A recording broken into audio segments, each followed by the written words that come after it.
let me know. No, that was a great deal. But I was just like, I just need to get rid of that. Why didn't you ask me?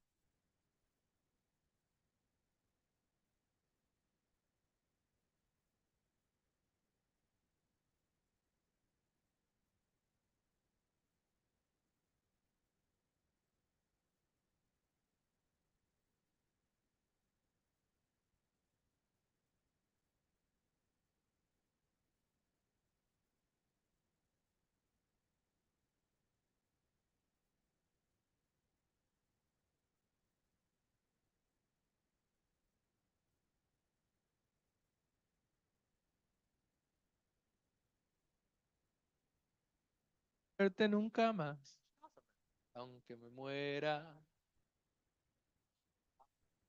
Hacerme de coraje y escapar. Save up money. Hey, and it's free too. First night, and one of them might come out. But because I had this, and I just Yeah.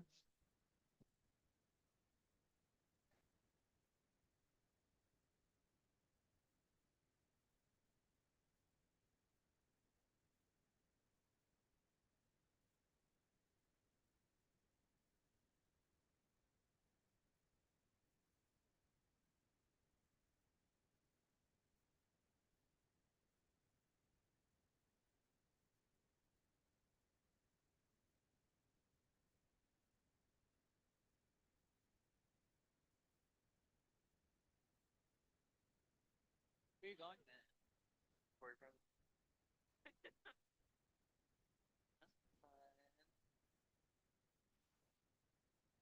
No. You sew everything. I love Sew everything.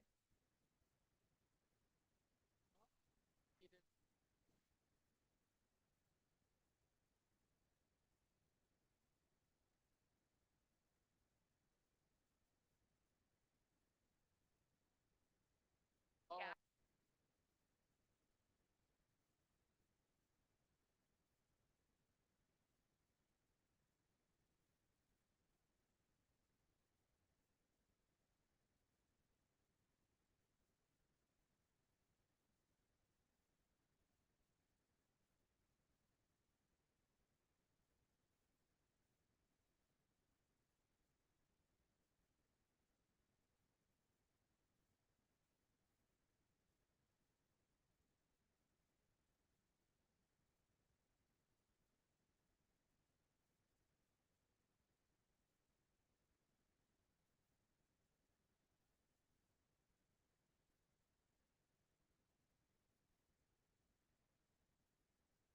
that was one of the.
I call this meeting to order at 7:10 p.m.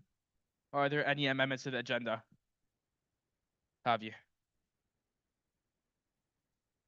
Can we please strike bag allocations? Nico, Hi, can I please strike USA/BOD allocations? Kiara, Okay, there's. Can I please strike SWC programming fund allocations? Alex,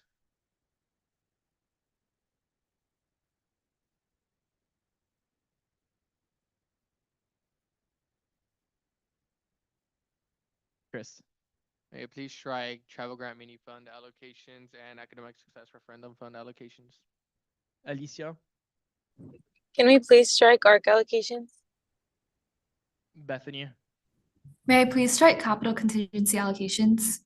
Yes. Are there any more amendments to the agenda? Josh, To add a discussion on the current status of GCGP to new business, an alumni representative introduction from new alumni rep, and then also can I please add Reiko Uchimui to the academic senate assembly for appointment. any more amendments to the agenda? Seeing none, could we please get a vote? Have you? I move to approve the USAC agenda for October 15th. Any seconds? I second. Javi motions, Nico seconds. All in favor, please raise your hands now. Please lower your hands.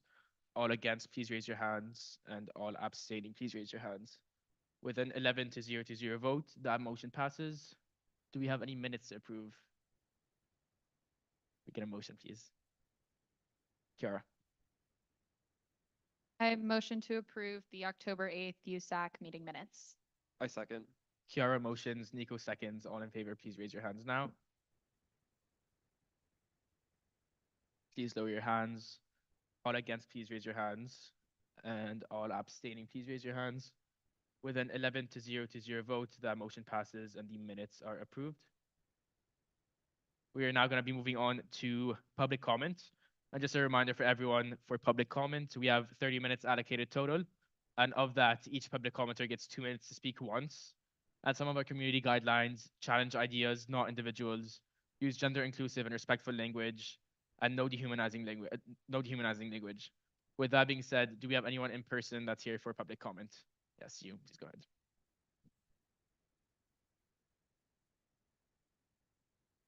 Hello, hi everyone. My name is Layla Salam. I am a Grass Tops intern with the Save Our Old Growth Forest campaign at CalPERG for UCLA. To update you all on what we're currently working on, this past week we held our largest meeting of the quarter, our kickoff meeting, where we launched our grassroots campaigns. For those who don't know, our campaigns are currently focused on protecting old growth forests, addressing hunger and homelessness in our community, registering new voters, and preserving the Palos Verdes blue butterfly population. We had an awesome turnout of 62 students who joined us to learn about our campaigns and brainstorm ways to drive social change. This week, we are also running a statewide week of action as part of our forest campaign. Students at UCLA and across California are hosting daily events designed to raise awareness and garner support for the protection of our oldest forests. Additionally, our New Voters Project is also busy hosting voter registration tables in anticipation of the last day to register, which is this upcoming Monday, the 21st. Our goal is not only to register new voters, but also to encourage them to develop a lifelong voting habit. We also recently heard from Congressman Liu's office and are in the process of scheduling a lobby meeting with his staff. We plan to ask the congressman for his support in protecting our forests, as securing backing from key figures in the state is crucial. We would also like to collaborate with USAC on this forest campaign by passing a resolution to show student body support.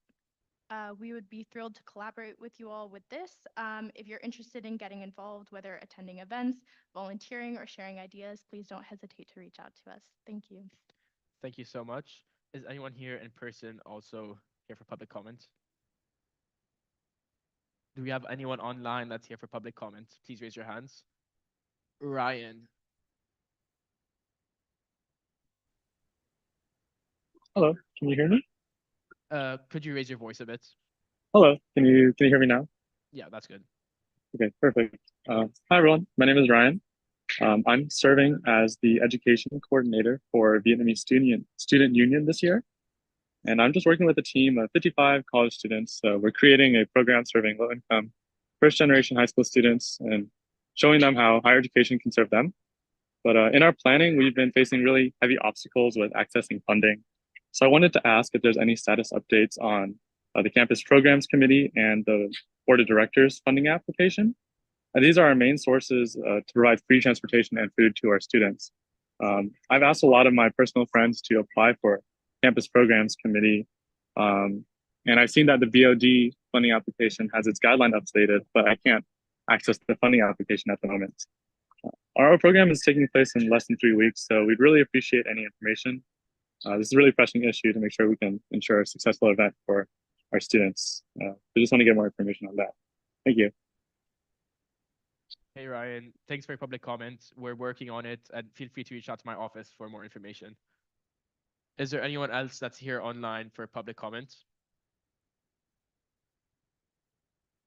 With that being said, I will close public comment at 7:16 p.m. and we are going to move on to funding, starting with contingency with Bethany.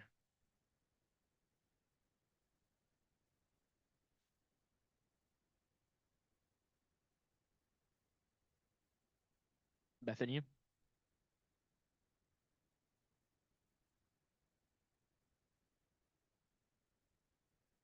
Bethany, can you hear us?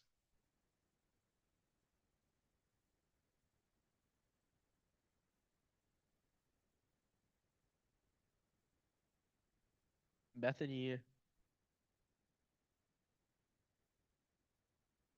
can we circle back to it later? Or okay. SFS allocations with Carolyn.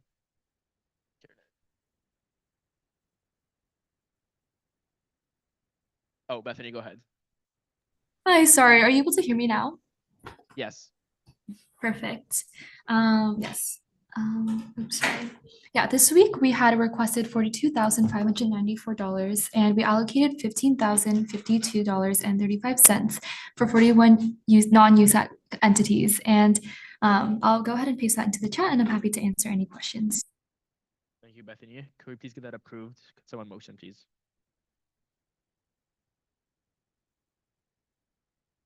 Have you?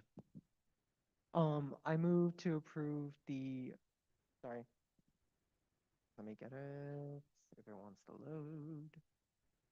I move to approve the capital contingency programming funds recommended for $15,000, $15,052.35 of for 41 non-USAC entities. I second. Javi motions, Nico seconds. All in favor, please raise your hands now. Please lower your hands. All against, please raise your hands. And all abstaining, please raise your hands.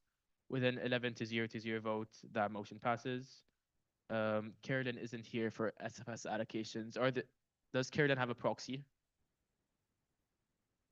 I believe it's Javante. Good. Yep, I'm proxying on behalf of Carolyn. Can you hear me? Yes. So for SFS, we recommend a total allocation of $4,554.11 for 6 non-USAC entities and 0 USAC entities. Thank you. Since this is a consent item, is there any opposition to that? Perfect. Moving on, we are going to go to special presentations, starting with a presentation by Javi on disability justice and web accessibility presentation.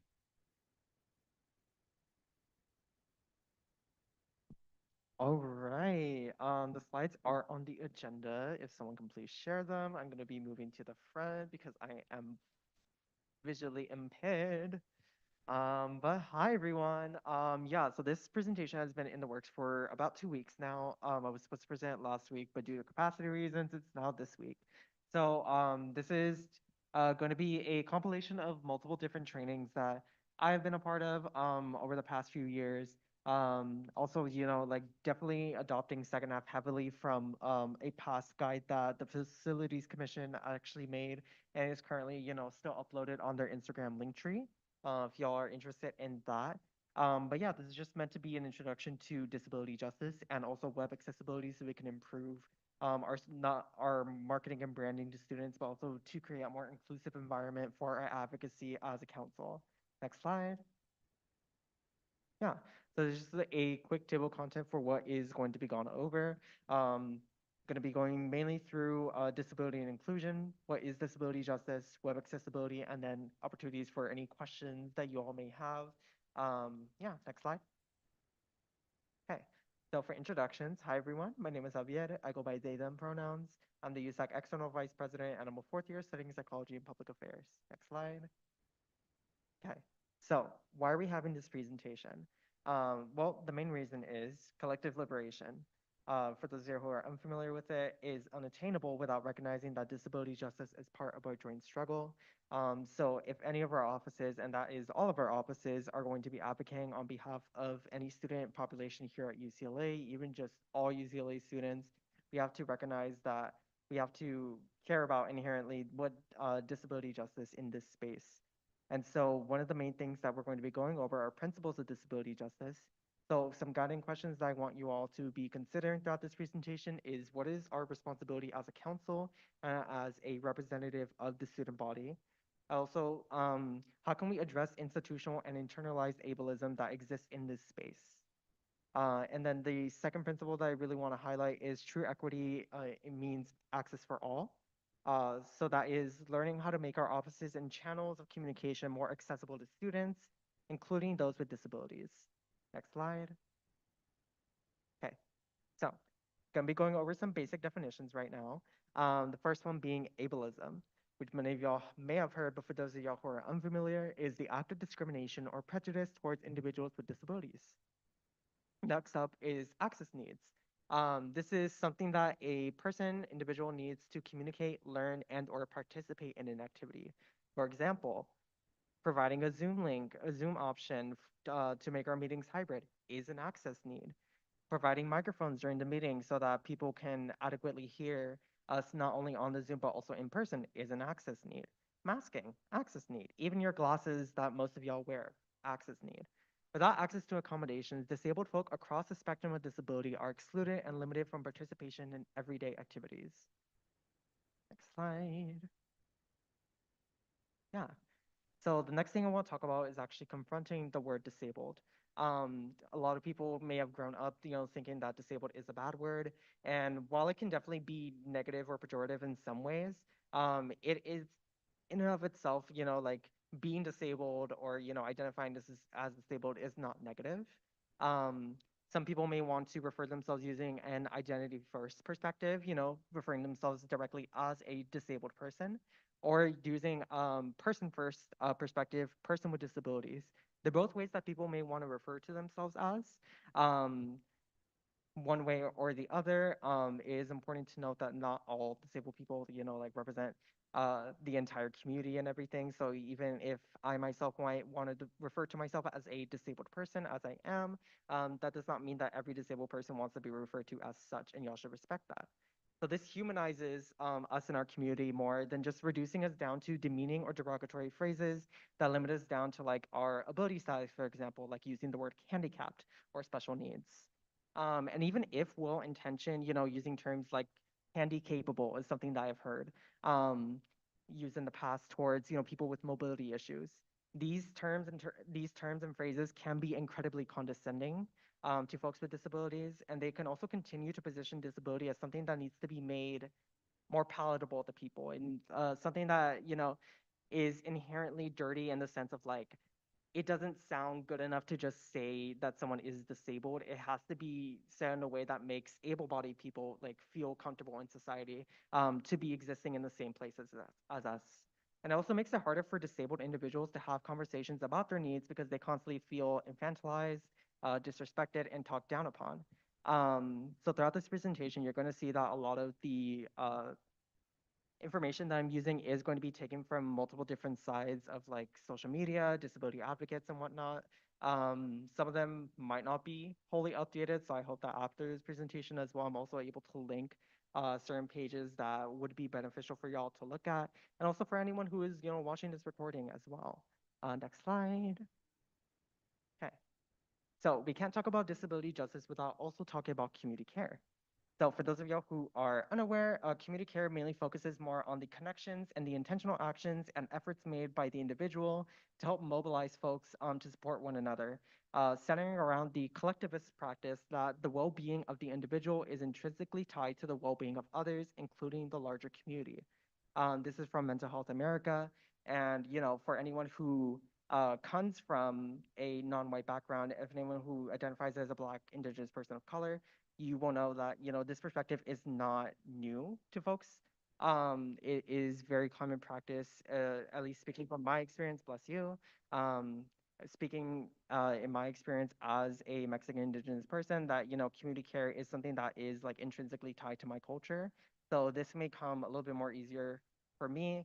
However, if you come from a background or community that does not value this, this may need a bit more explaining. So this next couple slides are going to be going over the values of community care.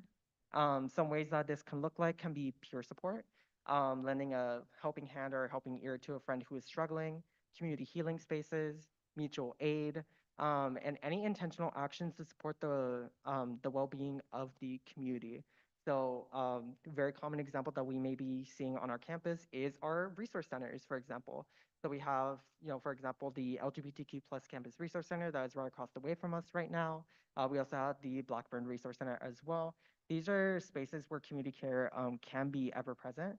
Um, like inherently in just the design and existence of these spaces on campus to provide folks who are historically marginalized and just like systemically kept out of higher education and just academia in general, to be able to find community that helps understand similar lived experiences, and also feel a lot less isolated here at the university. Next slide. Okay. Oh, okay. Next, we're going to be going into challenging ableism. So what can this look like, it's very easy to say that like, oh, I stand with disabled people, of course. But a lot of the times, again, we live in a very ableist society. It's very difficult to get your access needs met.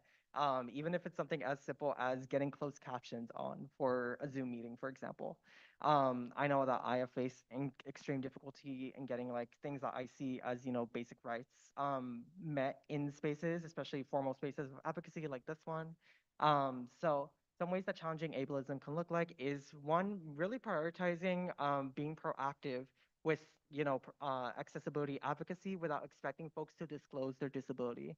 It should not take someone having to be like, oh, I'm hard of hearing. Can there be microphones in the space? For folks to prioritize, having something that amplifies the voice, makes it easier for people all around this huge room to be able to hear each other. Also, just acknowledging that accessibility is a process, not just an outcome. In order to dismantle ableism, it is important to note that like we are going to be making mistakes from time to time. Even a disabled individual such as myself can cause harm in that realm, based on like language or any euphemisms I may use. Just as an example. So no one is, like perfect in that sense, but also that doesn't mean that we are, like not liable for any accountability that we have to take in, making sure that we deconstruct that sense of internalized ableism within ourselves. There's also, the aspect of including disabled people in our conversations about access and disability justice, making sure that we're not, trying to fix things that are wrong through unsolicited and unwanted interventions. There's an entire student association or a student union, my bad, here on campus, the Disabled Student Union, that actually, focuses on a lot of this. If you guys haven't connected with them already in your advocacy, please do so. But in order to, like challenge things like, for example, I know a lot of our advocacy as of recent as a council has been challenging things like time, place, and manner policies and how that creates barriers to access for oh, excuse me, how that may create like physical barriers to access here on our campus for folks with mobility issues, for example, like last spring when our campus was at its highest, most militarized. There were multiple like access ramps for folks with wheelchair who use wheelchairs that were consistently blocked by security, by police force, by law enforcement, excuse me, that made it very difficult for the average individual to access campus, but much more for disabled individuals who have mobility issues. And then last but not least, challenging everyday practices to make sure that they also confront the attitude barriers towards people with disabilities. So it's not enough to just confront policy or making sure that, like the proper materials like microphones are present at these meetings.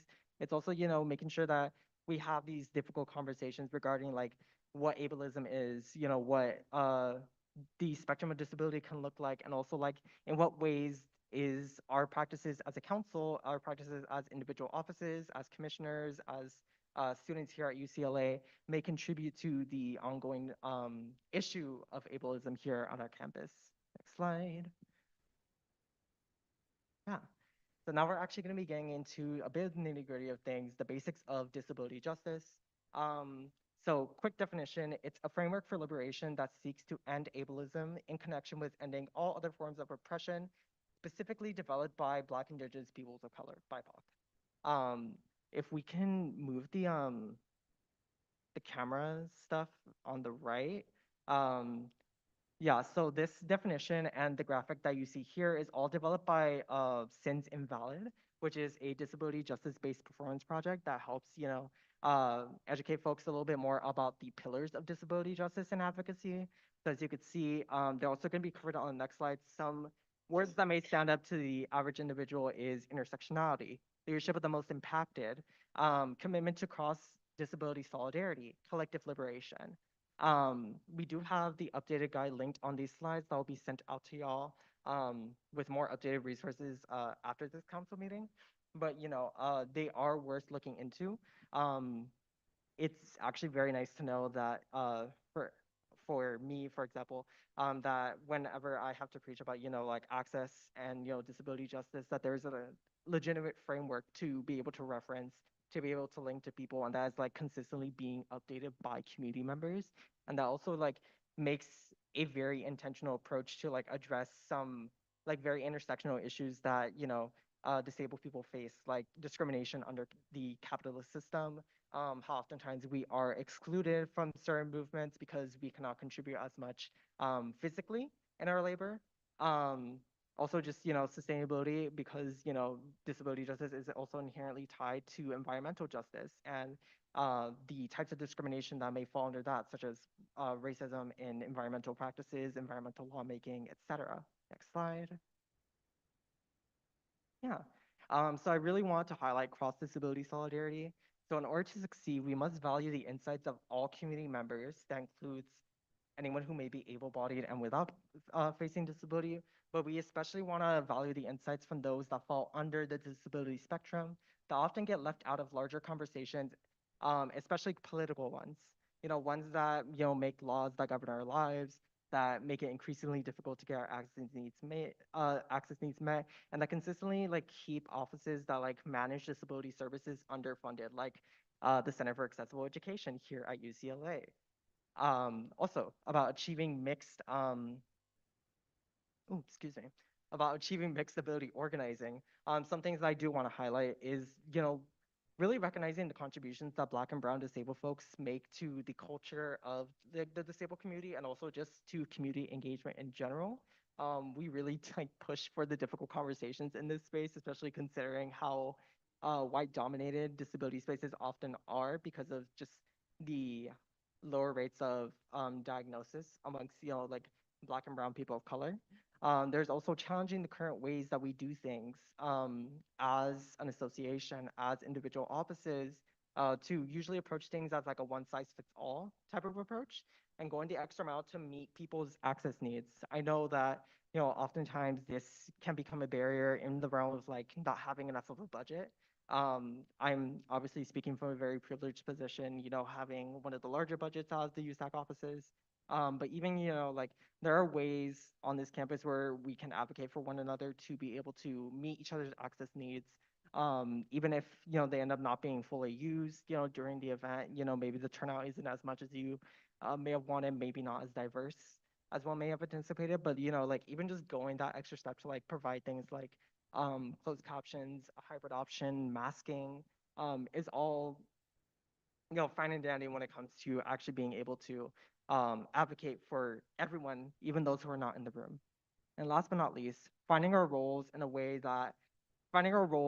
our communities in a way that values self-determination, active consent, and collective needs as well. So not, putting anyone like in a box not, saying that like, oh, because of your ability status, then you must only be able to do these tasks as well. Giving people the autonomy to choose what they may want to contribute to the community, to the collective.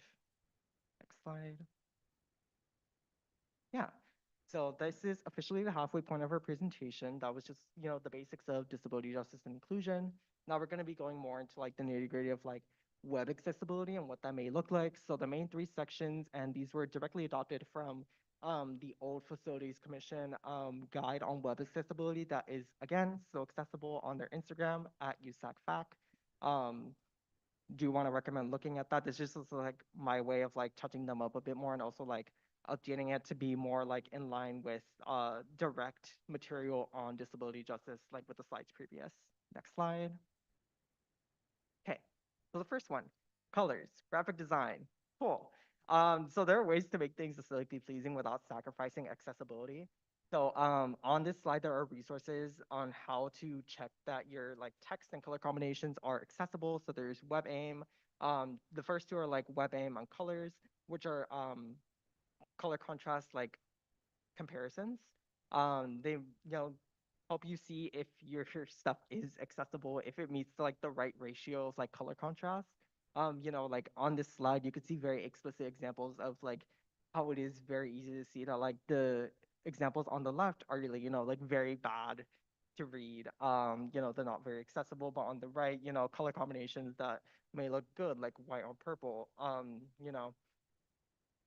But sometimes it's not like as obvious. Sometimes we want to keep like a color palette, for example, but it may not be the most uh, accessible, pleasing to the eye. There's also VizCheck, the colorblind simulator as well. So the next slide is also going to actually be covering some color combinations or colors in general that you might generally want to avoid. But this is a resource that you can use to like show how your image, your graphic can look to a colorblind individual to also address that aspect of things.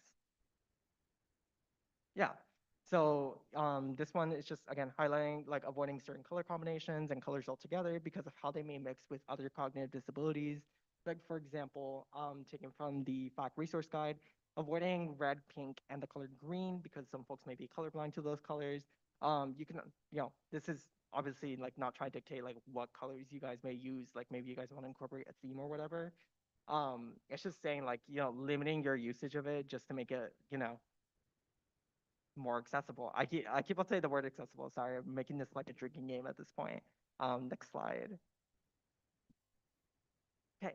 Now, in terms of designing text, this is the next crucial part. So what you really want to value is text readability.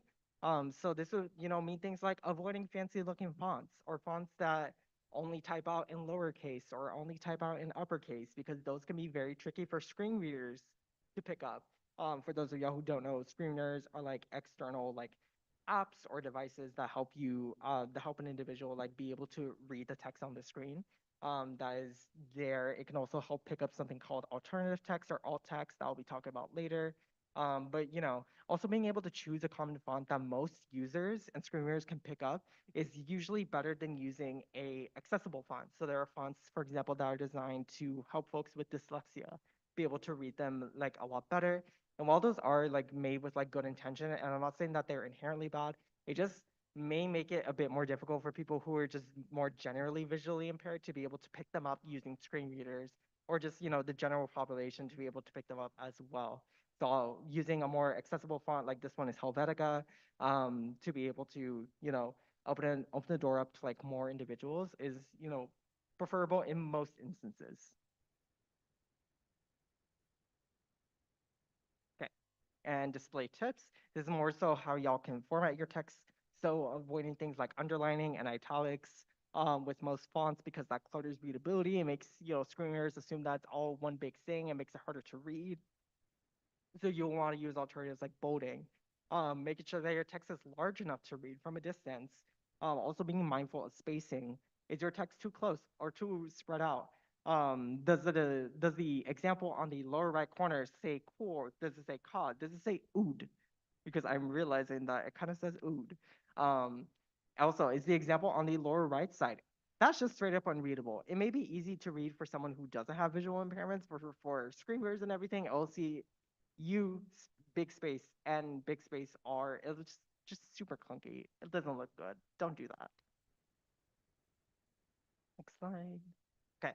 And when posting, really just want to emphasize being concise. I think just in general, you know, if you have had a career in marketing or a position in marketing, you're going to be told a lot like, hey, don't clutter up your posts with too much information. Don't clutter up your captions. Don't be afraid to use bullet points as well over like huge blocks of text that frankly nobody's going to be able to read through. Like, I'm sorry, my attention span is short. Please do not expect me to be reading large blocks of text. Please use like tabs, enter, space, whatever. Avoid abbreviations when they're not expanded first. So for example, like the use of alternative before switching over to alt. You know, that's something that like, makes it very clear to the individual, like, oh, okay, that's what they mean when they say alt. Um, Using active voice in your captions. And then last but not least, using alternative text or alt text. This is special text that pops up when, like, in the absence of an image being able to load up on the screen. It's also picked up pretty much exclusively by screen readers and help improve accessibility for all. It displays and provides better image context and descriptions for individuals who may be visually impaired. Next slide. Okay, this is just a quick little simple guide to what alt text can look like. Most social media platforms have a built-in like alt text like function that you can use. Instagram has it, Twitter has it, although I don't think any of our commissions use Twitter except for CEC. Yeah. Yeah, so you want to follow the same instructions of being concise yet descriptive. A good rule of thumb is if the alt text that you write can be like read to you with your eyes closed and you can create like a very clear image in your mind of like what's it's supposed to be, what the flyer may look like, for example, you're doing great. You really want to like capture what the essence of it is, what it's trying to promote, much less like the oh, there's like a bunny in the left-hand corner, there's like a little rose too, like it looks cute. Like no, you want to like get the nitty-gritty information like out there for readers. Also, you want to keep it concise for the reason that most screen readers may cut alt text around 125 characters, which isn't a lot. If you guys used Twitter in the past, that is not a lot of text. Um, you can also search on Google on how to add alt text on your social media posts using built-in features like Instagram is very easy. You can add it even after the fact that you post it. It's honestly not too difficult. And the next slide will show you how to write good alt text. Okay, so I'm using an example from one of EVP's latest posts on a financial aid town hall. So on the left-hand side, you can see like a good example of this text, very concise, tells you everything you need to know about like what the text says, what relevant information is there, even like general descriptions of what the graphic may look like. It's as concise as possible. It doesn't spend too much time going into flowery details. It focuses more on the relevant information. This is what alt text is for. You want to like focus more on like what the image looks like. That's what image descriptions are about, which are also going to be covered in like the last two slides. The example on the right, it's just bad. Like it doesn't really tell you much about like what's it going to be. It's also not very readable in general. Like Wednesday 10:23 uses the at sign, you know, which like if you're texting your friends, that's fine. But on a social media post, you usually want to avoid that because it may not be as legible for folks, depending on what fonts they may use, what screen readers they may use, etc. Also, spends too much time. It spends more time actually like describing what the image actually looks like compared to like actually conveying important information that individuals might want to look at, might want to know. Also, we are busy people. I am not looking at Instagram posts for more than 5 seconds. Even if 5 seconds is very charitable from me because I do not pay attention. So you also want to keep that in mind as well. Next slide.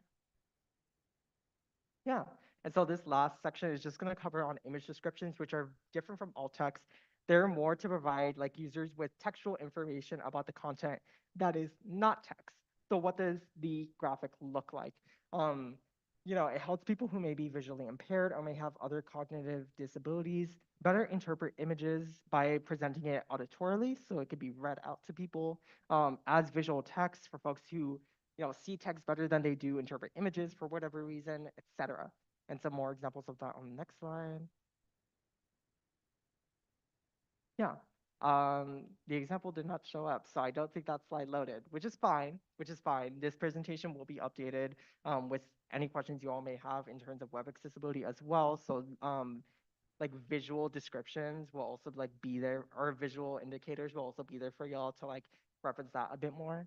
But in terms of writing captions and everything, last thing y'all need to know is just they don't have to be complicated or filled with emojis to get your message across. It's better for a caption to be as oh, better for a caption to be descriptive. Avoid spelling that's more in line with like slang or colloquialisms. Like, yeah, you may be trying to be relatable to folks, but also like I don't know. Language is ever changing. Sometimes I can't keep up with it, and I'm chronically online. And then also using things like Pascal case, or what I usually call camel case if you are a former CS kid like I was, when writing hashtags. So like hashtag like facilities capital C commissioner would be good to use in face of like all lowercase or all caps because it just makes it more readable. Also limiting the use of emojis throughout the caption unless absolutely needed, and also making any link that you use as descriptive as possible so that readers can understand where each one leads to. Because, even just a general person doesn't want to click on doesn't feel as entitled to click on a link that just says click here. What am I clicking towards? Y'all probably seen those advertisements on Westwood with the QR codes that are like, if your ex-girlfriend left you for your dad, like scan here. Where is it gonna take me? You know? So that's just something very important to consider in general. Like, yeah, it's important to consider in the sense of like making things accessible, but also like, is the average person gonna want to interact with this? No? Make it better. Thank you. Yeah. Now, if y'all have any questions, like feel free to ask them now. That slide also apparently did not make it. Whoopsies. Oh, me. Oh, would you mind if we shared this presentation with our directors of graphics so that they are cognizant of the proceed moving forward? Yes, just give me until the end of this week to like Sure. fully update it with like image, like examples of things, just to make it a little bit easier for folks. But yeah, this is fully intended for y'all to use within your own offices. Yeah, Kiara. There it is. Thanks so much for the presentation. Really enjoyed it. We'll also share with my office later for our events and marketing going forward. And then for our events and I don't know considerations, that guide that you put in, would you would say like that would be a good then resource to refer to in terms of just integrating other things into our events and things like that, like the guide you had in there. Forget it was in one of the slides. It was I forget what it was called. Do you want to zoom through the slides real quick to maybe find it? But you were talking about that you referred to Josh, later. can you like go more towards the beginning of the You're presentation, fine. I was please? just Oh, yes.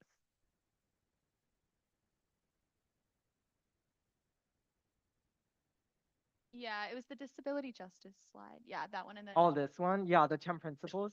Yeah, that's the 10 principles of disability justice guide by Cindy Valid is more so meant to like educate folks on like what the quote unquote pillars of disability justice really are and like sort of like where the framework stems from. It's not really like a guide meant to help you, I guess, plan events, but it's more to help you with like ideology. values and everything moving. Oh yeah. Yeah, like that part. Okay, cool. Yeah, Just yeah, want to of course. specify. Okay, great. Thank you. Mona. First, thank you so much for such a great presentation. I remember like the second you told us like you were going to be doing a presentation on this. I told my media and marketing directors to watch the recording of this USAC meeting when they get a chance to. So really soon they will watch it, and I'll make sure to share the slides once it's been updated. But I had a quick question about the difference between image descriptions and alt text or alternative text. So I know the difference like in like the content of it, but where does image description go? Does it just go in the comments or is there a specific spot for it like there is for alternative text? Yeah. So alt text, so starting off with alt text, that's like a specific function that is put into like a social media site, for example, like Instagram. It's something that you typically edit when you're like editing a post, writing a caption. Like there's an option for you to add alt text that is then automatically read through a screen reader that someone may have. Image descriptions, on the other hand, you have to write those out like completely like separately. And those go like as Mona mentioned, in the comment section. So like literally just like comment it under one thread, not just like multiple posts. Like do one thread, like start and then multiple sub comments so that it all stays in one place and then pin it to the top of the page so that it's like easy to find. Um yeah, no, again, really want to emphasize do it under one comment thread for image descriptions because then it makes it very hard to find and low-key it's just kind of annoying because then the order gets all jumbled up. But yeah, good question. Thank you. Alex. I don't think it's on. Okay, perfect. Hi. First off, thank you so much for doing this. I know everyone can definitely learn something from this, and I learned stuff from every section that you had on here, so I really appreciate that. What was I gonna say? Yes, if you wait, what was I gonna say? Oh yeah. I mean, I'll talk to you about this in the future, but another idea I had was having our like Access on the Board team share this type of presentation with SOL organizations too, because I know we can just do more education in terms of like web accessibility. And then also if any of you have any questions about web accessibility, I know I learned stuff about alt text today. So thank you so much. And I will change that. I will change my recent posts. But what was I gonna say? Please just text us or email us if you have any questions too. Because it definitely took me a while to learn. And I learned something today. So yeah, but thank you so much, Javi. Yeah. Honestly, yeah, no.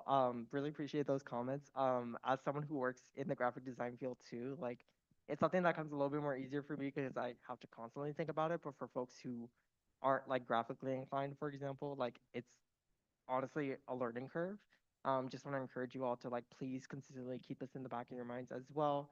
Like even if it's something that like may be used by like, a small percent of people who interact with your post, it's better for it to like reach more people and like really show that like as an association, as individual offices, that you do genuinely care for all students. So yeah. Any other questions? No? Lovely. Okay, well, I'll update that later, but my throat is dry, y'all. I don't know if you could hear it, but thank you. Thank you so much, Javier. Next, we are gonna move on to the alumni representative introduction.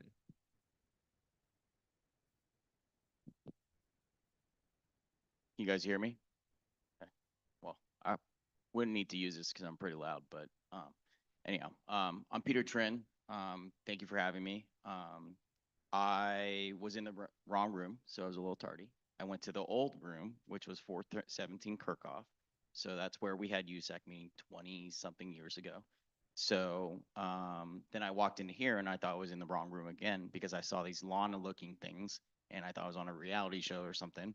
But apparently, it's not Lana, but you guys can tell me what these owl looking things are later. But I was a UCLA undergrad about 20 years ago. I sat in your very shoes. I was student welfare commissioner. And who's the current student welfare commissioner? Cool.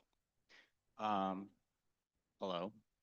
Um, so, um, yeah, so during my tenure here, I doubled. I did biz econ and phi-sci. Don't ask me why, but I ended up graduating with those degrees. During my tenure here as USAC and other student groups, et cetera, my team was able to bring certain things that are still happening today, such as we brought UCLA Dance Marathon here during my first year as student welfare commissioner. And then we also brought UCLA Run Walk. So so I almost then later on almost went back to Anderson for my MBA, but I proceeded to go back east. So I got my MBA at Wharton UPenn. And so if anyone of you all want a postgraduate discussion, I'm happy to chat with you guys about that too. But recently I was on the board of Downtown Santa Monica, which is the nonprofit associated with the city of Santa Monica. It's a appointed city council position. I was there for 4 years. I was vice chair and recently just termed off. And so I was looking at other nonprofit ways to give back and stuff. And then luckily chatted with Jonathan, applied, and you're stuck with me for right now, I guess. So I am an entertainment and hospitality executive. Most recently, I was a talent agent and executive for Creative Artist Agency, which is one of the world's biggest talent and literary agencies. So if you want to know about Hollywood entertainment and stuff, I guess I'm the guy to talk to, and I can help you. I'll probably convince you to go into another industry, but but just joking. No, it's a great industry. But really, I'm here to learn and also give back and help in any way I can. This school was a very big influence and defines me for my early adult years, right? And I'll be reaching out to each and every one of you to grab coffee, a snack, whatever your heart fancies, to get to know each of you better, and for you to like sort of teach me and allow me to learn what current issues, current objectives y'all have like in your respective roles on USAC, and sort of give you like some advice and really learn from you too, and give you some insight on how I would tackle it as the one of the old people in the room, these days. So super passionate about being here. I'm gonna try to be here as much as possible. I won't be late next time because I know this is the room. I didn't even know we had a pharmacy now. So, that used to be a bank, I think, or something. Or actually, it used to be the blood center or something. So, but I can tell you like what everything used to be, and then you'll be like, oh my God. So, but if you have any questions or anything, like I said, like I'll be around and I'm just here to like be a sponge and soak up as much information and help you all as much as possible. Thank you so much, Peter. Looking forward to working with you. We're now going to move on to appointments, starting with CPC. We have Sage. Could you speak into the mic? Yeah. Can you guys hear me? Okay. Awesome. Perfect. Okay, so just an introduction to appointments for everyone that doesn't know. We're going to start off with a 1-minute opening statement by the applicant, followed by a 15-minute question and answer period. And then lastly, we have a 1-minute closing statement by the applicant. After that, we will hear ARC's recommendations, followed by council deliberations, and then finally a vote. With that being said, Sage, whenever you're ready, please go ahead with your 1-minute opening. All right, so I'm a first year transfer. This is my first quarter here.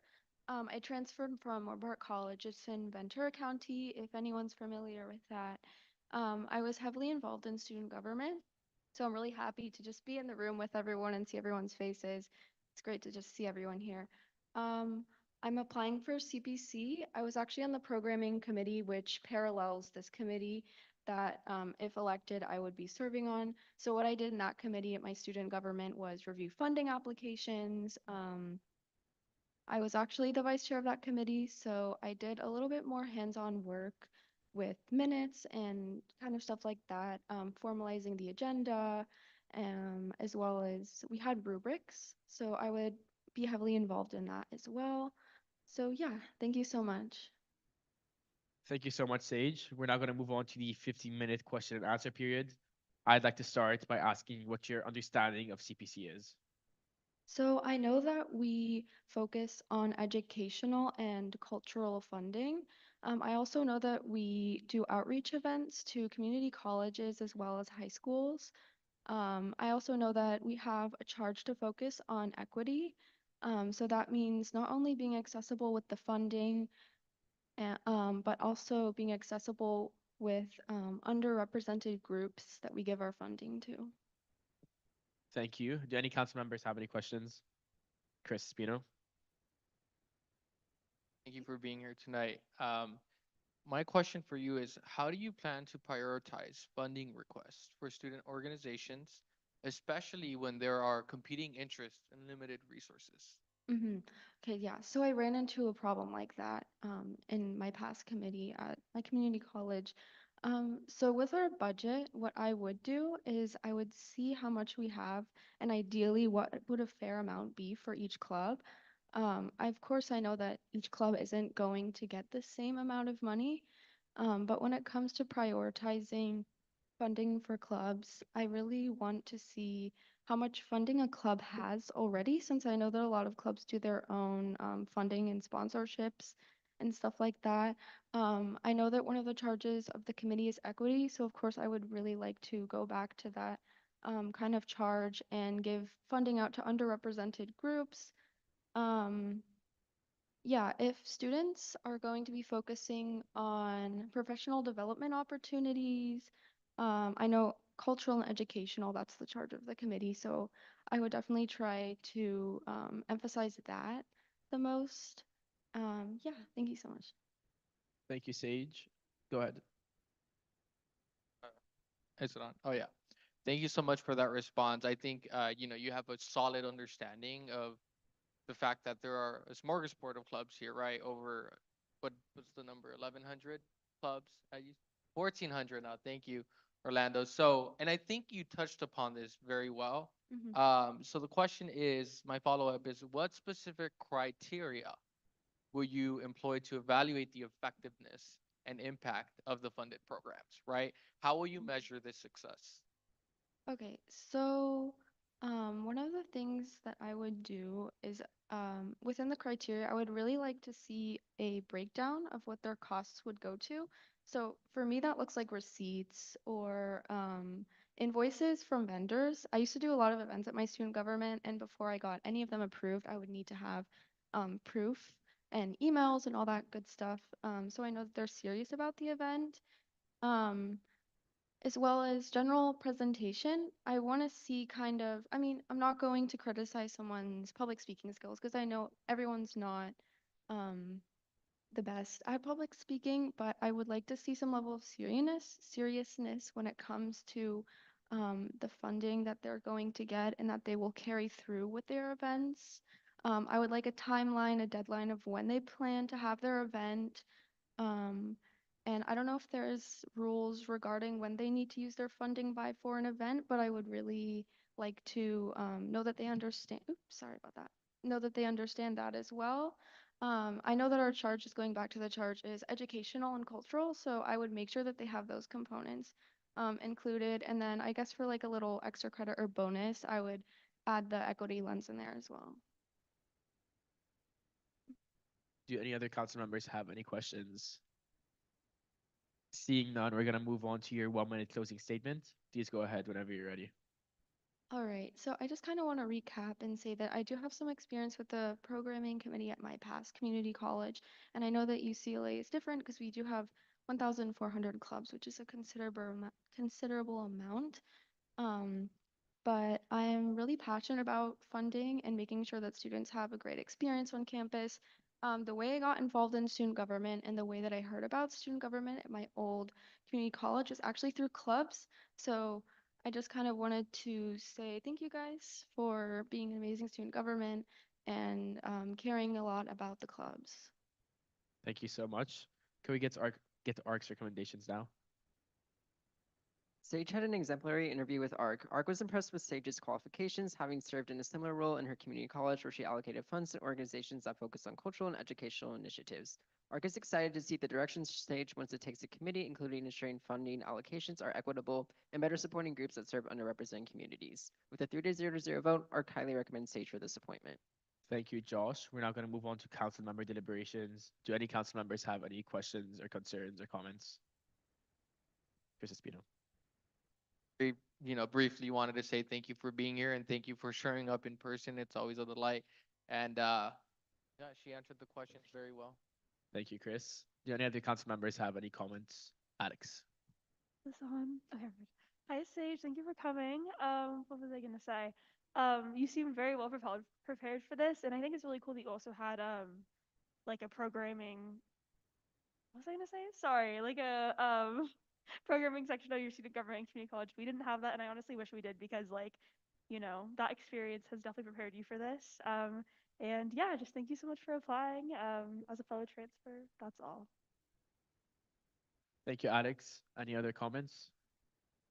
Seeing none, can we please get a motion? Tamim? I motion to appoint Sage Tollefson to the Campus Programs Committee for the academic year 2024-2025. I second that. Go ahead. Tamim motions, Chris Espino seconds. All in favor, please raise your hands now. Please lower your hands. All against, please raise your hands. And all abstaining, please raise your hands. With a 10-0 vote, that motion passes and Sage is appointed to CPC. Thank you so Thank much, you guys Sage. so much. Thank you. We are now going to move on to the next CPC appointment with Kennedy.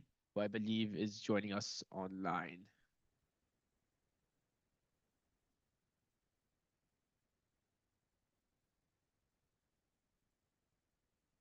Hi. Hello. Whenever you're ready, please go ahead with your 1 minute opening statement. So, hi, my name is Kennedy Morgan. I am a third year biology major with a minor in African American Studies.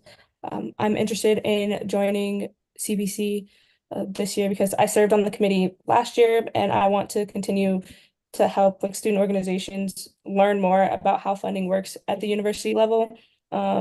Because teaching clubs and organizations on campus how to navigate like the systems of like attaining funding for their programs is crucial for them to have like success and hold like programs and have members join their club and really like have the UCLA students enjoy like the experiences that they participate in. Thank you so much. We're now going to move on to the 15-minute question and answer period. Do any council members have any questions? Chris Espino. Thank you for being here. My first question is the same question I posed to the previous candidate.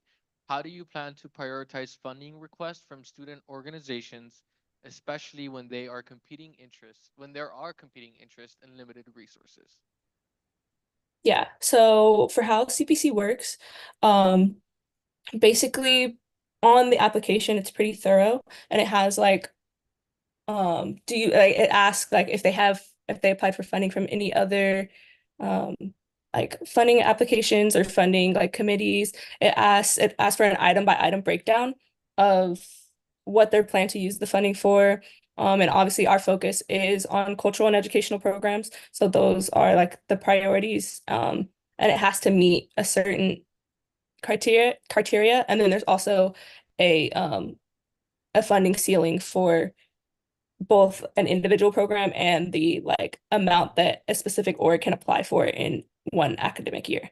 So just making sure that they're always aware of um, what we can and cannot fund. Like there's specific items that we'll see on the list, and we can tell them immediately that we do not fund like food or t-shirts or anything like that. And then we also like emphasize that if they apply fall quarter and then they apply for another thing spring quarter, how much money, like depending on how much money we allocated the last time, how much money they have left in order to get from us. How much money they have left to get from us, like for their second thing. And then we always like ask them to, if we cannot fund your full application for any reason, what do you think is the most priority things that on the list that you have that you would need to still have a successful event? So just asking them what their priorities are is a lot, like helps us gauge like the equity aspect of that too. Espino. For your response, my next question is, how will you ensure that funding decisions are equitable and inclusive, particularly for organizations representing marginalized communities? Yeah. So there are specific applications. There's 3 different applications under CPC. One for that's targeted for like general like UCLA students. And then another that's targeted for like high school or community college students. Um, um, and those have separate requirements and in separate like amounts that they can apply for in general. But for the ones regarding the UCLA students, we typically like ask questions that are like ask how they measured their success in their event, and then also how in the past have they like learned from what they've hosted, I guess. And then we like make sure that it's open to not just people who are official members of their club, but it's open to the entire UCLA community. That like anyone who just saw the flyer can come in and participate.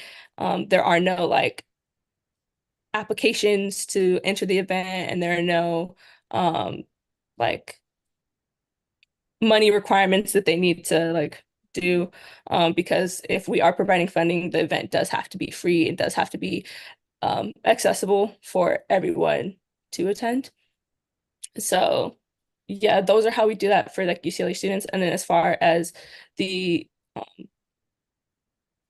like events that are targeted towards high schoolers or towards community college students, we emphasize like what are we trying to show them? Like what are we trying to show them from UCLA, and what opportunities are we trying to give them that would help in their like personal educational like journey, and just getting the club's perspective of what they intend, like what the intended goal for the event is, allows us to like see which events for which whatever like targeted community they are for are kind of more important to say like whoever kind of like justifies their thing a little bit better sometimes is what we prioritize in getting the money for if we don't have enough like funding. But usually we typically kind of just let them know upfront like what the amount of money that they're asking is, and how we typically can accommodate that request. Perfect. Thank you. Do any council members have any other questions? Seeing none, Kennedy, whenever you're ready, please go ahead with your 1-minute closing statement. Yes. So, like I said, I've been on the campus programs committee last year, and I do want to continue that journey to kind of help approve the funding for clubs, because it was really good getting to see like all the different types of organizations that we have on this campus that provide different opportunities that I didn't even know existed until I got to like see what they were more about, and they got to like explain their programs. And I really want to continue like that tradition for the UCLA community, and really just like giving them these opportunities to experience these things. So yes. Thank you so much. We're now going to hear ARC's recommendations. Kennedy had an excellent interview with ARC. ARC has no doubt that Kennedy will excel in this committee, having served as part of CPC last year, funding many cultural and educational initiatives hosted by student organizations. ARC is excited to see Kennedy improve the committee by focusing on outreach to ensure that a wide variety of cultural initiatives can be funded. With a 3-0 vote, ARC highly recommends Kennedy for this appointment. Thank you so much. We're now going to move on to council member deliberations. Do any council members have any comments? Seeing none, can we please get a vote? Yeah, Javi. I move to appoint Caddy Morgan to the Campus Programs Committee. Motion. Javi motions, Chris Espino seconds. All in favor, please raise your hands now. Please lower your hands. All against, please raise your hands. And all abstaining, please raise your hands. With a 10-0 vote, Kennedy is appointed to CPC. Thank you all so much. We're now going to move on to our next appointment, where we have FICOM, and I believe we have Michelle. I'm unsure whether they're here in person or online. On Zoom. Hey, Michelle. Hey, how are you? I'm good. Whenever you're ready, please go ahead with your 1-minute opening statement. Awesome. Hi everyone. My name is Michelle Liu. I am a sophomore studying business economics. During my freshman year, I interned in public finance and private equity, and I've developed a strong understanding for finance that I want to use to serve the UCLA community. And being an immigrant from Hong Kong, I found UCLA clubs and organizations to be really invaluable in helping me find community and build that professional network as an underrepresented minority. And so I know that being on the finance committee for USAC, I look forward to being part of the process to provide those opportunities for current and future Bruins, and ensure that financial allocations are equitably distributed, and that students on our campus are able to get the resources that they need. Thank you, Michelle. We're now going to move on to the 15-minute question and answer period, starting with Chris Espino.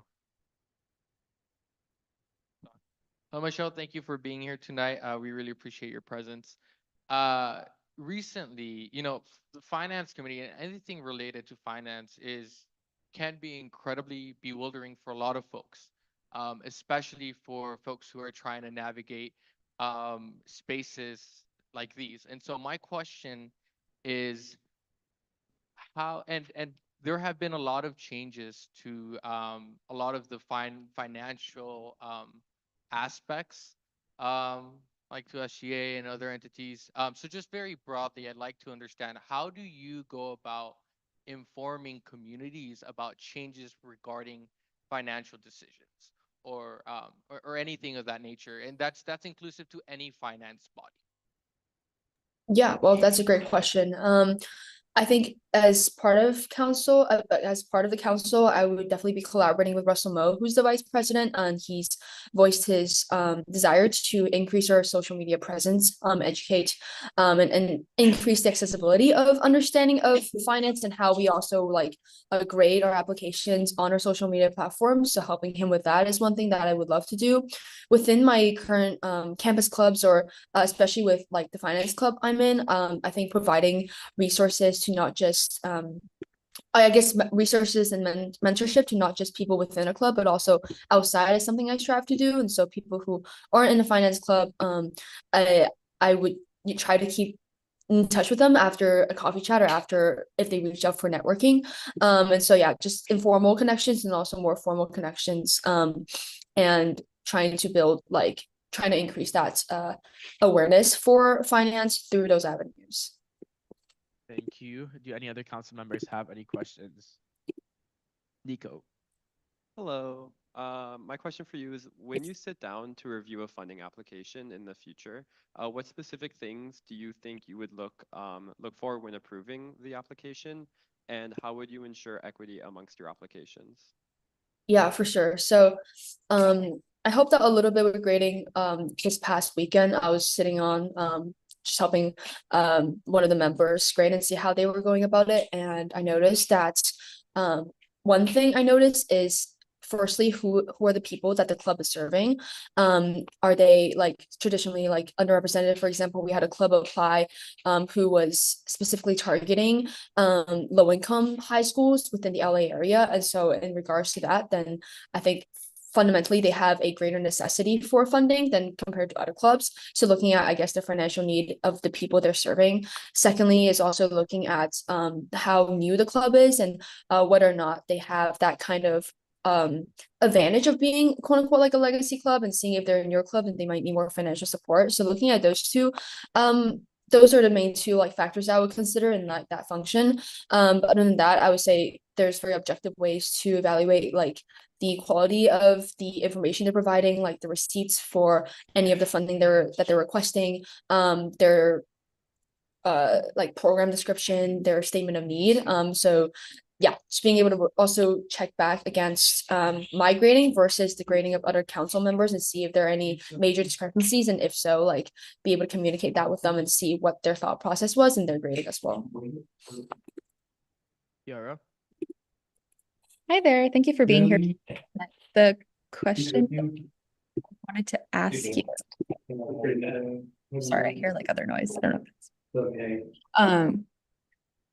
no, you're good. The question that I wanted to ask you was, since kind of I think Chris kind of brought it up in terms of there, when issues come up, or talking about one of the various forms, or that students need, whether it's for clubs or other things. Like, I just wanted to know more about your approach to engaging with students, and when students do have issues or things like that, like what is your approach to engaging with them and encouraging like discussions among the other people within the committee, and what would be your approach in those situations? So just to confirm that question, because I think I actually like lost connection for a little bit. But are you asking like how would I approach communicating with the like a student or club if they have issue with like the way we're grading or have concerns? Yeah. So yeah, pretty much. What is your approach to engaging with student populations on campus, whether it's individual students or student groups, whether it's to work through an issue or just to engage with them and to bring them into that process, to whether it's to get to issue solved or just communicate with them? Yeah, well, I think obviously the office hours is super helpful. The office hours that the schedule that we post, and just try to be like pretty flexible as well. So like if people like have a question in the email and they can't make any of the office hours and like are requesting a different time to meet up, just being flexible and make myself available for those times. In regards to more, I guess, issues that the particular students facing that I can't really deal with or like can't really figure out on my own. Definitely looking at consoling like Bethany and Russell and people, the rest of the committee who have a lot more experience than I do. And coming to like group consensus on how we can approach it would be the way I would go about it. Thank you. Are there any other questions before we move on? Seeing none, whenever you're ready, please go ahead with your 1 minute closing statement. All right. Well, thank you all so much for your time. Appreciate the opportunity to interview for USAC Finance Committee. I think it's a very invaluable opportunity for me to, just be plugged into the school that I love a lot, and it's seen as a very important role for the well-being of our student groups and organizations on campus. So I'm excited to be a part of giving back to the UCLA community by making sure financial allocations are equitable, that they're distributed fairly, and to just support our campus clubs and that provides so much for our students. So thank you so much for your time and consideration. Thank you so much. Can we hear ARC's recommendations?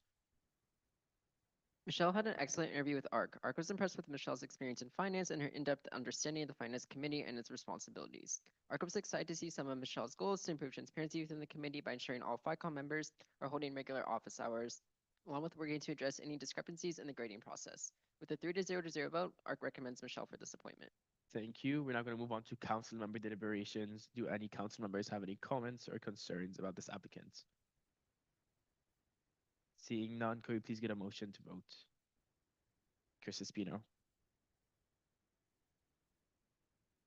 I motion to appoint Michelle Lu for the finance committee member for the 2024-2025 school year. A second. Chris Espino motions, Josh seconds. All in favor, please raise your hands now.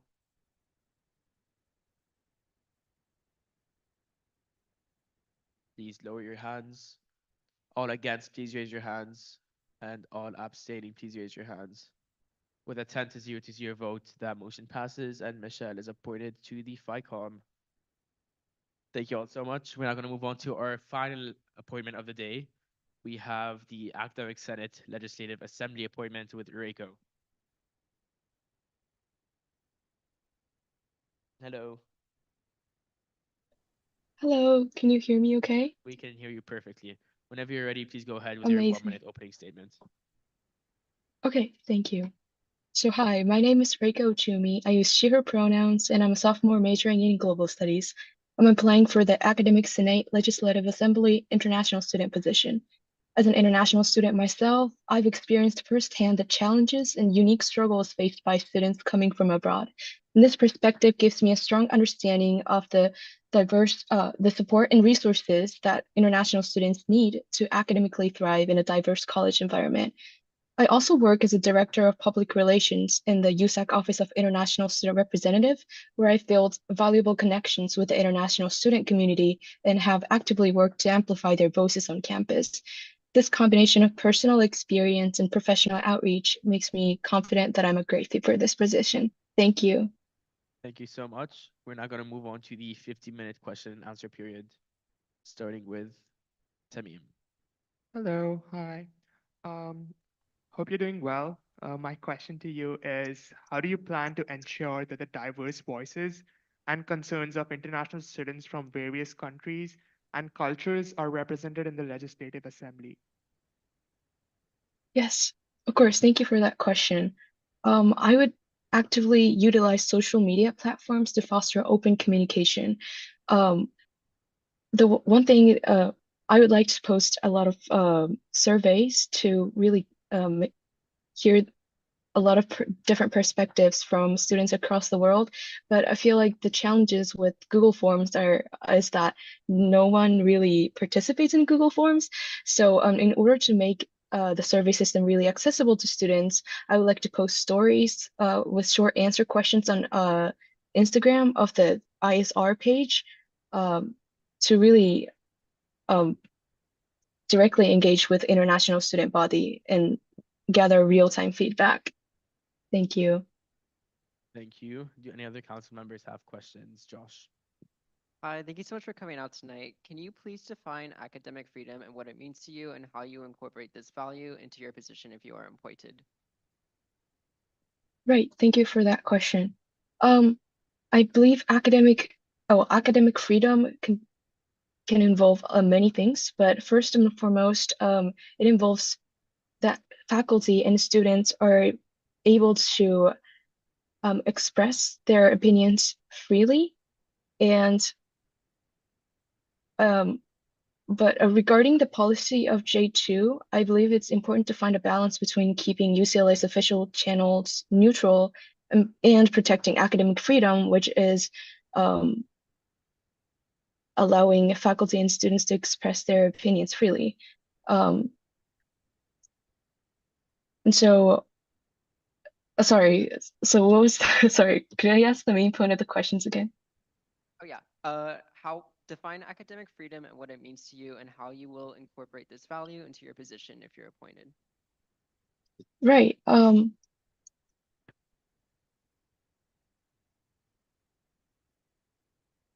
So yeah, I think my basic opinion is that I would support the J2 policy right now and keeping the official channels neutral while allowing personal expression because UCLA again is a very diverse community and students from all over the world are here, and so some specific opinions might be offensive to some student body or rather threatening.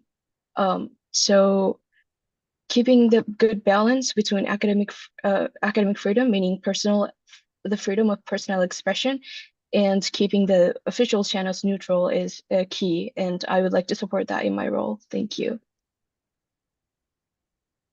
Any other questions from council members? Seeing none, Reiko, whenever you're ready, please go ahead with your 1-minute closing statements. Yes. I want to express how enthusiastic I am about this opportunity. And while I know that there will be challenges along the way, I'm eager to approach them with fresh perspectives and positive mindset. I believe there's a lot of room for growth, both for myself and for the initiatives that we can accomplish together. And I'm excited to bringing my skills to the table, and I'm equally excited to learn from this experience, collaborate with others, and find creative ways to make a real difference for international student body. And thank you again for your time and consideration. Thank you so much. We're now going to hear ARC's recommendations. ARC was very impressed with Reiko's vision and goals for this position, including working with the Academic Senate to get international students' high school courses approved for course credit. We are additionally excited to see the passion Reiko had for improving the academic experience for international students. However, ARC had some concerns regarding this applicant's knowledge and understanding of recent actions taken by the UC Regents, leading to some uncertainty over how academic freedom would be taken into consideration if this applicant was appointed. As a result, this applicant received 1 yes vote and 2 abstains. Thank you, Josh. Do any council members have any comments or concerns before we move on to votes? Nico. Could I ask the ARC members what came into your decision to abstain, if that's allowed? If the ARC members want to talk about that, please raise your hands. Otherwise, we're just going to move on. Mona. I think for me, one of the reasons why I abstained was one partly because I unfortunately missed Reiko's interview.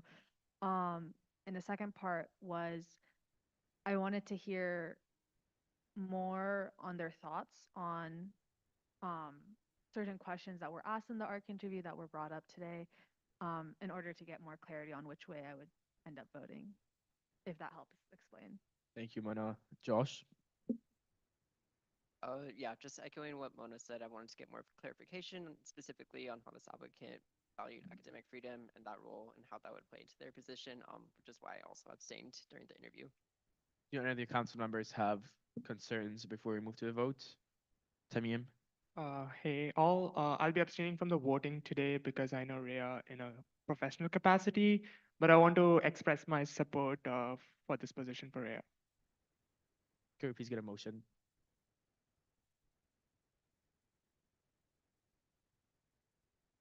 Chris Espino. I motion to vote on Motion to appoint. I motion to appoint Maria to the Academic Senate, specifically the Legislative Assembly Committee for the 2024-2025 school year. Second. Chris Espino motions, Javi seconds. All in favor, please raise your hands now. All against, please lower your hands. And all abstaining. With a 0 to 7 to 3 vote, unfortunately, we cannot appoint you. But thank you so much for coming out here today, and I hope I wish you the best in your future endeavors. Thank you. We are now going to be moving on to officer reports. For officer reports today, let's keep it really short, if not completely written, just for the sake of time. I'm going to start by saying that I'm appointing myself to both SREC and to CPC, and everything else you can find written. Josh?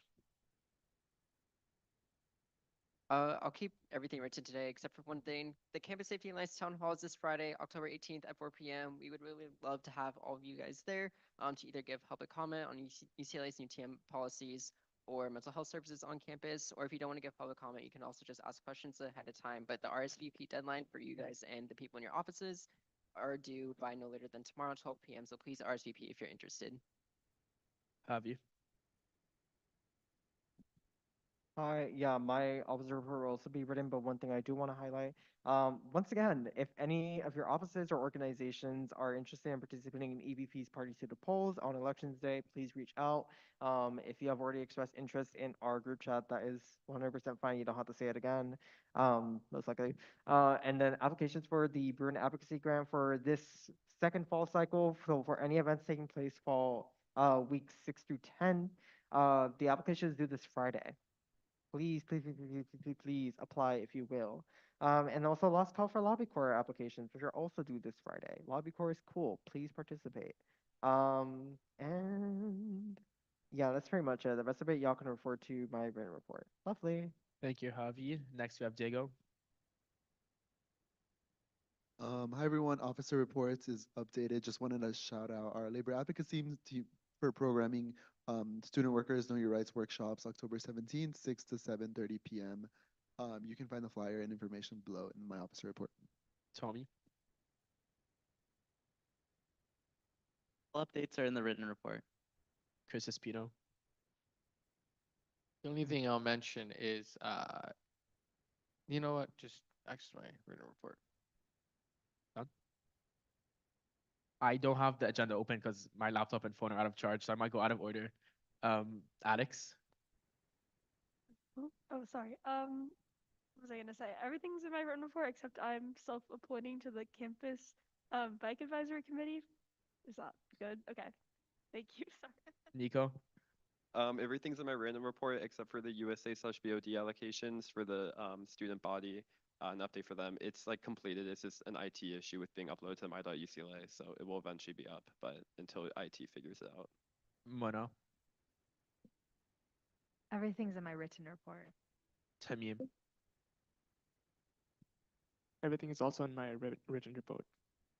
Thank you, Tamim. Next, we're gonna move on to admin reps. I also might have the order wrong, but it starts with Orlando, I remember. Thanks for remembering me that, Adam. So just one update I have, well, more information for the student region will be coming very soon. I'm organizing some meetings, so I will be touching base with the EVP office and some of you that have suggested to offer to assist me. But tomorrow, oh, Chris too, thank you, Chris.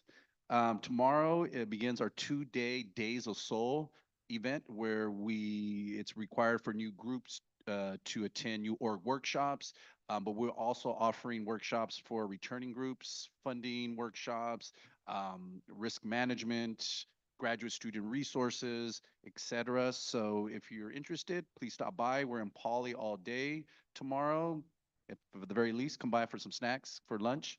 If not, then we're also offering virtual presentations the next day, almost exactly the same from the day before for those that can come to the in-person.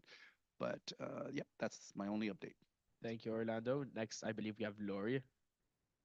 Actually, Jessica. Okay, Jessica. No, let's No, maintain. keep Let's going, maintain the keep going. order.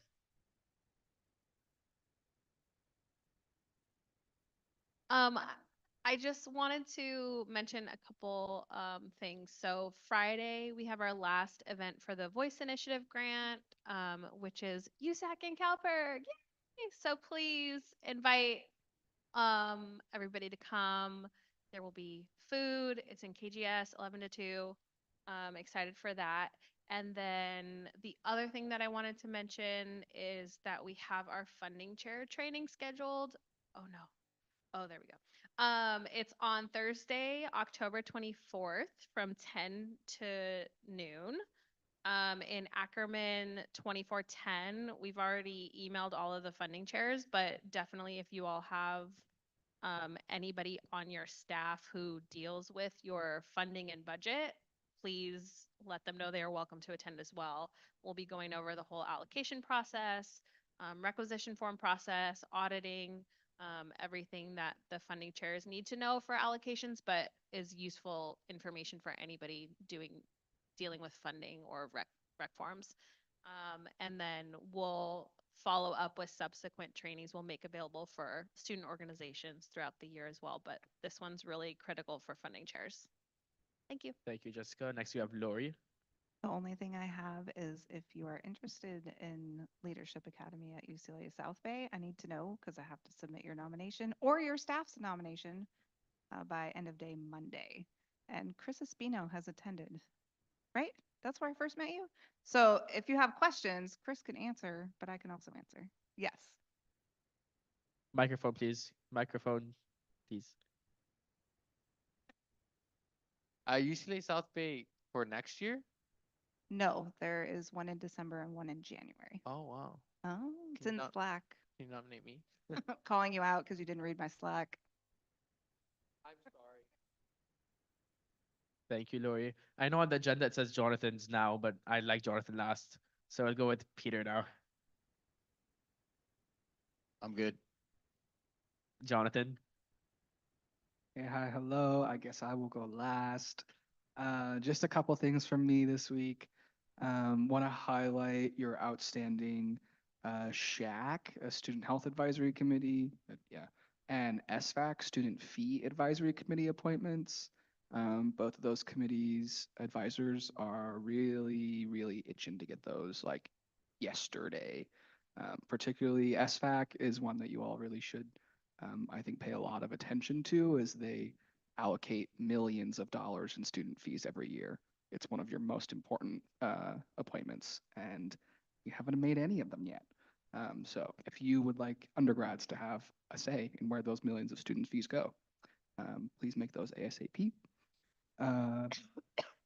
The Community Service Mini Fund, CS Mini, is now open on my UCLA.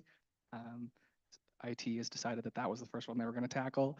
But that deadline is the 25th of this month, so just 10 days away. So any advertisement and push you can do for that would be greatly appreciated, I know, by the committee. Uh, the official invite was sent out for your admin student leader mixer, which is on the 31st of this month from 3:30 to 5 p.m. at the LATC Clubhouse. Interim Chancellor Hunt will be there. Vice Chancellor Gordon will be there. AVC Beck will be there. Leaders from a bunch of other campus departments will be there. GSA will be there. Your BOD folks will be there. SFAC people will be there. It's gonna be a party. So if you on the thing, if you can please RSVP, the technical RSVP due date is today. So if you want to go into that calendar invite and fill out that quick form, just so they can get a good head count for food. If you have yet to send me your hiring info, if you're an office that has money to hire people right now, and you have not sent me their information yet, please do so by the end of this week. No one should be sending me anything else by after the end of this week, unless it's an appointment that is made in a following week. And then last but not least, keep it up with your off-campus waivers. If you're going off-campus for anything, you need a waiver for that, and I have to be the one to create it. When you do create those when you do have those waivers, um, once your event is done, please be sure to either let me know that you had no paper waivers or send me your paper waivers so that I can close out the waiver and then send you the completed participant list for you to then use as your participant list for your requisition forms. So, yeah, that's it. Have a good night. Thank you, Jonathan. We are now going to move on to old business, starting with Josh's bylaw change. Feel free to, and we went through it last week, so we can just vote unless there's something you want to highlight.